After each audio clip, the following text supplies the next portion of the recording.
was the 9th set of sticks.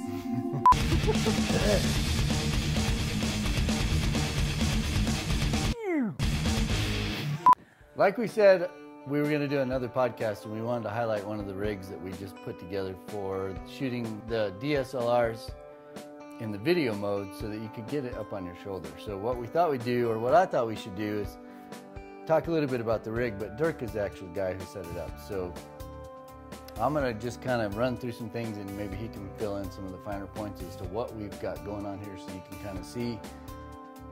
On the show notes page, we can put links to some of the things that we're using, so you can see exactly the parts and what parts we ordered. You don't have to obviously use the same things, but we did a lot of research to figure out what works the best.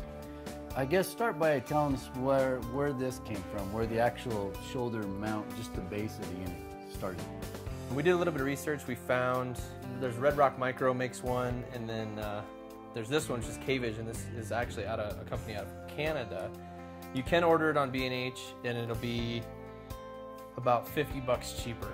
I don't know why their prices are higher than the retailer, but that's, what'd you pay total for this? Anyway, It's like $600. So $600 gets you the shoulder mount with the extension, the 2 rails, and the handle grips.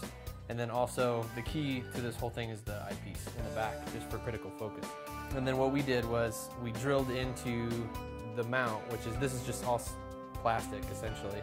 Countersunk 2 screws in the bottom to hold this rail plate on, and then this came off of one of our XH-A1s just for audio. Everything else is pretty self-explanatory. We had to get an external audio recorder because the 5D Mark II only records in 44.1 sample rate, and that's in 16-bit. And then we put the shotgun on there. So we do a lot of event photography for a lot of our corporate clients. You really need a system that's run and gun, and if you're trying to hold the DSLR out here, it's very difficult to get a nice steady shot. So we thought, well, this would be kind of a cool rig because you only have to pack one set of cameras. You can take all DSLRs and cover the whole event.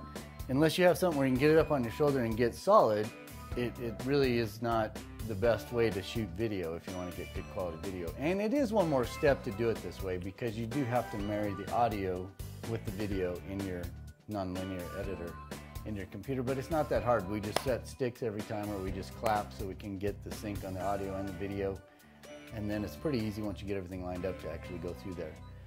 We're still doing some testing as far as getting the bit rate and some of the audio rates down to where we want them, but so far it's worked out really well. I think we're gonna like it. I don't know if we'll do everything this way, but we'll probably do a lot this way just because it's more convenient. What are we using for microphones? These are Sennheiser, they're 100 series, I'm not exactly sure. They're EW100 G2 series. The big thing with these is you have to make sure that you set your attenuation correctly, depending on if you're going into this external recorder or if you're going into like an XH-A1. Those levels are very critical. If you just pull them straight out of the box and try to go shoot something, you're going to be way hot, and you're gonna play with it for a lot to figure it out. So if you have questions on that, you can just email us, and we'll tell you what the settings are on those. Then what we did is we put on 2 things from this view. As you see the digital recorder, so you can record audio right into the bodies, but it's not that great, especially if it's windy. If you're in a closed environment, the audio on these are not that bad. I actually did an event with the Mark II last year where I had no other way to get audio, and I got audio off of there, and it sounded great. I was shocked. But if it's windy, or if something's too far away, you're just not going to get that audio. So what we've got is these wireless lavs that are going into this digital recorder. So then we can get nice, good quality audio here right off the wireless lavs. And if you want to, you can take the output of here just out of the headphone jack, and we run that into the Mark II or the Mark IVs or whatever we're using. So that way we have reference audio between the actual really nice sounding audio off of the device, the recording device or the digital recorder, and we can sync it up to the audio that's going right into the Mark II. There's a couple different units on the market. There was one by Zoom, I believe is this company, and it's working out really well. And I don't remember the cost on it, maybe like $400. The other thing too, Dirk pointed out earlier, was this little viewfinder. There's a couple on the market. There's this one by K-Vision, and then there's another one that I've been hearing nothing but good about from Zacuto. The Zacuto one was back ordered, And this one came with this unit, so we decided to go with this one and see how it works. If it doesn't, we can always buy the Zacuto one and attach it to the back. The other cool thing about this one is it is attached to the actual rig. So if you move this little lever here, you can swing it out of the way so you can get right to your viewfinder, which is kind of cool. On the Zacuto one, it clamps or It's got like a lock, snaps onto double-sided tape. Yeah, so it's going to snap onto your camera.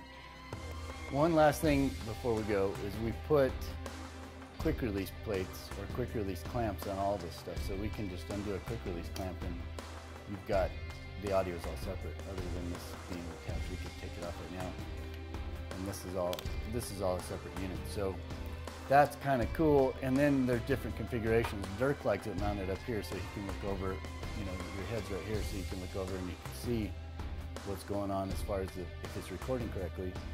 I use it when I mount this directly here, and then I put my wireless mic receivers right here, and so it's actually a really low profile kind of device, but I like to move around a little bit more, and this thing doesn't, it's just out of my way. So there's many ways you can do it, but the quick release clamp is the way we figured out to make all this happen, so it's kind of a convenient way to go.